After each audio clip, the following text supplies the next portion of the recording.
Hi friends, எல்லாத்துக்கும் வணக்கங்க. இன்றைக்கி நான் பார்க்க போகிற தக்காளி பழ குழம்புங்க. நீங்கள் தக்காளி பழ குழம்பு எப்படி செய்யுது பார்க்கலாம் வாங்க வீடியோக்குள்ளே போகலாம்.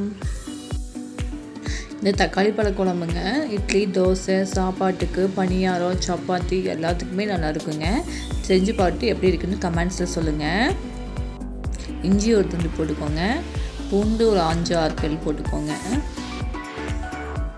பட்டை ஒரு துளிங்க, கிராம்பு 1, சோம்பு, கசகசாங்க.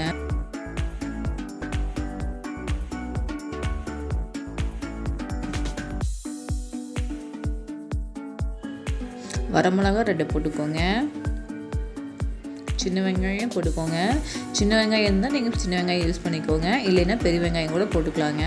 இது நான் வந்து 3 பேத்துக்கு ஆகிற மாதிரி நான் பண்ணுறேங்க. கருவேப்பிலை மறக்காமல் போடுங்க. கருவேப்பிலை போட்டால் டேஸ்ட் நல்லா கொடுக்குங்க.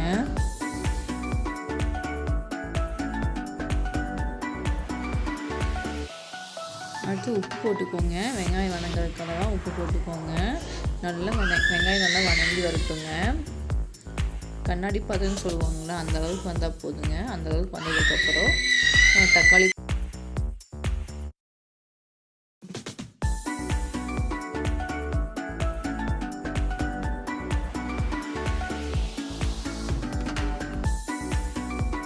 சாரிங்க, கொஞ்சம் அட்ஜஸ்ட் பண்ணிக்கிங்க. என் பசங்க வந்து சத்தம் போட்டுருக்காங்க. வாய்ஸ் அந்த அளவுக்கு கிளியராக கேட்குன்னா சாரிங்க. மஞ்சத்தூள் கொஞ்சம் போட்டுக்கோங்க. கொத்தமல்லி பொடி 3 டீஸ்பூன் போட்டுக்கோங்க. 3 டீஸ்பூன் போட்டு நல்லா கிளறி விட்டுங்க. மூடி வச்சிட்டோம்னா நல்லா குழஞ்சி வந்துடுங்க. சிம்மில் வச்சுட்டு வளர்ந்தீங்கன்னா சீக்கிரமாக வெந்துடுங்க தக்காளி பழம்.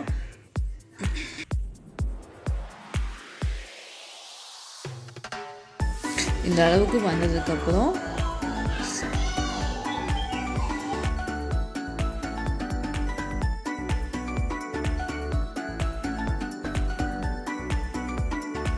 தேங்காய் நான் 1/4 மூடி எடுத்துருக்கேங்க. ரொம்ப அதிகமாக போட்டாலும் நிச்சய மாதிரி ஆகிடும். நான் வந்து தேங்காய் வந்து 1/4 மூடி எடுத்துருக்கேங்க. அரை முடியில் அதில் பாதி எடுத்துருக்கேன்.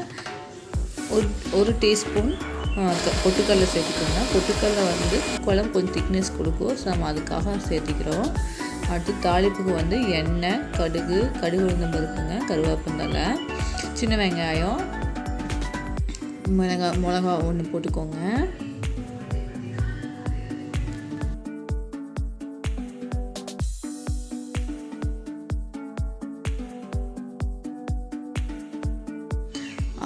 நல்லா வணங்கினதுக்கப்புறம் அரைச்சி வச்ச தக்காளி பேஸ்ட்டை நம்ம உள்ள ஊற்றிக்கலாங்க.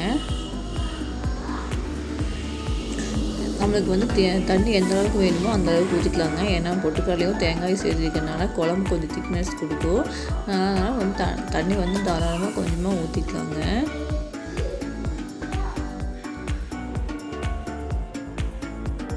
தண்ணியெல்லாம் ஊற்றிட்டு உப்பு பார்த்துட்டு நீங்கள் போட்டுக்கோங்க. நான் உப்பு போட்டேன். தண்ணி நான் இந்த அளவுக்கு தண்ணியாக வச்சுருக்கேன்.